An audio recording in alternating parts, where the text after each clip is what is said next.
নমস্কার বন্ধুরা, মিউচুয়াল ফান্ডে আমরা প্রায় প্রত্যেকেই এখন অল্প বিস্তর ইনভেস্ট করি।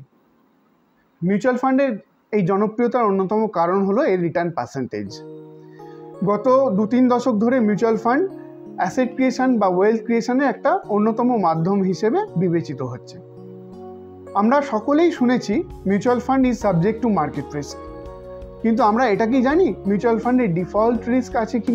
অর্থাৎ সোজা কথায় মিউচুয়াল ফান্ডে টাকা রাখলে সেই টাকা ফেরত না পাওয়ার আশঙ্কা কি থাকে?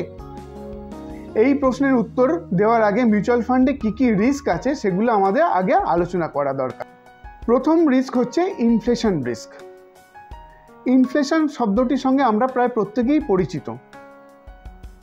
ইনফ্লেশনের বাংলা তর্জমা করলে দাঁড়ায় মুদ্রাস্ফীতি। 7% ইনফ্লেশন রেট ধরলে আজকে যে দ্রব্যটি আমরা 100 টাকায় কিনতে পারি, সেই একই দ্রব্যটি কিনতে আমাদের 1 বছর পর 160 টাকা লাগবে। অর্থাৎ টাকার পারচেজিং পাওয়ার কমে যায়।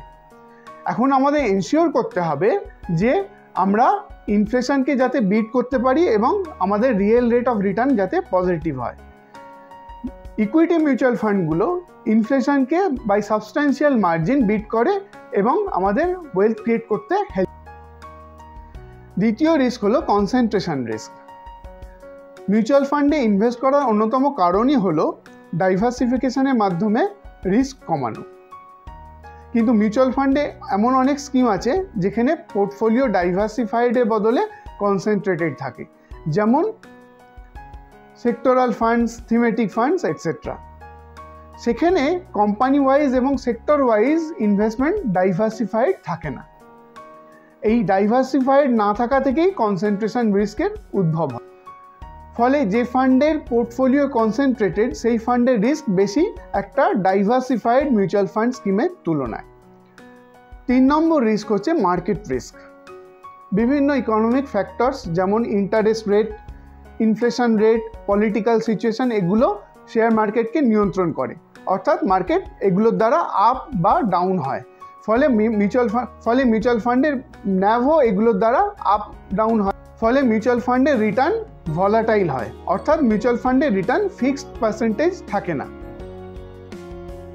একেই বলে মার্কেট রিস্ক। 4 নম্বর রিস্ক হচ্ছে লিকুইডিটি রিস্ক। মিউচুয়াল ফান্ড যে সমস্ত জায়গায় ইনভেস্ট করে রাখে সেই সমস্ত অ্যাসেট থেকে বিক্রি করে কত তাড়াতাড়ি সে ক্যাশে কনভার্ট করতে পারে এবং মিউচুয়াল ফান্ডের ন্যাভের ওপর তার কী এফেক্ট সেখান থেকে উদ্ভূত হয় লিকুইডিটি রিস্ক। আমরা জানি যে হাই রেটেড পেপার এবং লার্জ ক্যাপ স্টকস এগুলো ভলিউমে ট্রেডিং হয়, সেই জন্য এগুলো লিকুইডিটি বেশি।